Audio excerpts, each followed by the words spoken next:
عمران خان کی جارحانہ سیاست کا دباؤ تو دوسری جانب پارٹی کے اندر پائی جانے والی خلیج کے ساتھ اب کچھ دراڑیں بھی نمودار ہونا شروع ہو گئی ہیں۔ نون لیگ اس لحاظ سے کچھ زیادہ ہی بدقسمت واقع ہوئی کہ اس کے دور حکومت میں سوائے جنرل جہانگیر کرامت کے سبھی جرنیلوں نے آنکھیں دکھائیں۔ جنرل اسلم بیگ بہت اصول پسند آدمی تھے، شاید اسی لیے اجتناب کیے رہے، ورنہ باتوں باتوں میں انہوں نے بھی بہت ڈرا کے رکھا۔ یہی حال جنرل آصف نواز کا تھا۔ مرحوم دنیا سے جلدی رخصت نہ ہو جاتے تو ضرور کچھ نہ کچھ چند چڑھاتے۔ جنرل مشرف کا تو قصہ ہی اور ہے۔ عدالت سے تعلقات کی جانب نظریں دوڑائیں تو اگر ماضی میں سپریم کورٹ میں چیف جسٹس سجاد علی شاہ سے واسطہ پڑا اور بہت ہی دال بٹی، تو اب کی بار انتہائی خلاف توقع عمر عطا بندیال سے واسطہ پڑ گیا ہے، اور میچ کسی کی توقع اور سوچ سے بھی زیادہ سنگین ہو گیا ہے۔ اوپر سے حکومت کے توازن کا انحصار صرف اپنی نہیں، مانگے تانگے کی اکثریت پر ہے۔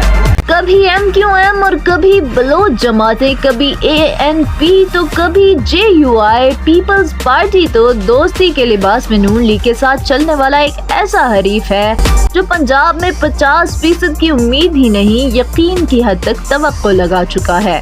پنجاب کے انتخابات میں ہر نشست پر اپنا امیدوار کھڑا کرنے کا اعلان اسی حکمت عملی کا نتیجہ ہے کہ جیتنے کے لیے بہرحال پی ٹی ایم کو پی ٹی آئی کے مقابلے میں سیٹ ایڈجسٹمنٹ کرنا پڑے گی، اور وہ 50% سے کم پر تو نہیں ہونے والی۔ خیر، الیکشن تو ابھی دور کی بات ہے، ابھی تو سپریم کورٹ والا جن بوتل میں بند ہونے کو نہیں آ رہا۔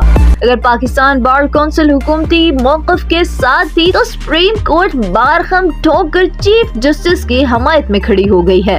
صدر مملکت عارف الوی جو ایوان صدر میں بیٹھ کر پی ٹی آئی کی گیم کر رہے ہیں، سپریم کورٹ کی نئی قانون سازی واپس بھیج چکے ہیں۔ یہ ایسا ہی ہے جیسا آئی ایم ایف والے اسحاق ڈار کو امریکی دورے سے روک چکے ہیں۔ ویسے آپس کی بات ہے، شہباز شریف اکیلے میں بیٹھ کر سوچتے تو ہوں گے کہ انہیں اقتدار کے ایوان میں دھکا کس نے دیا تھا، لیکن یہ سوچ کر انہیں جھرجھری آ جاتی ہوگی کہ یہ سوائے ان کے اپنے کسی اور کا فیصلہ ہرگز نہیں تھا، لہٰذا اب بھگتیں۔ پاکستان نیوز انٹرنیشنل سے فی الوقت اتنا ہی۔ مزید خبروں، تجزیوں، اپڈیٹس اور معلومات کے لیے ہمارے ساتھ رہیے اور ہمارے چینل کو لائک، شیئر اور سبسکرائب کر کے سپورٹ کرنا بالکل مت بھولیے گا۔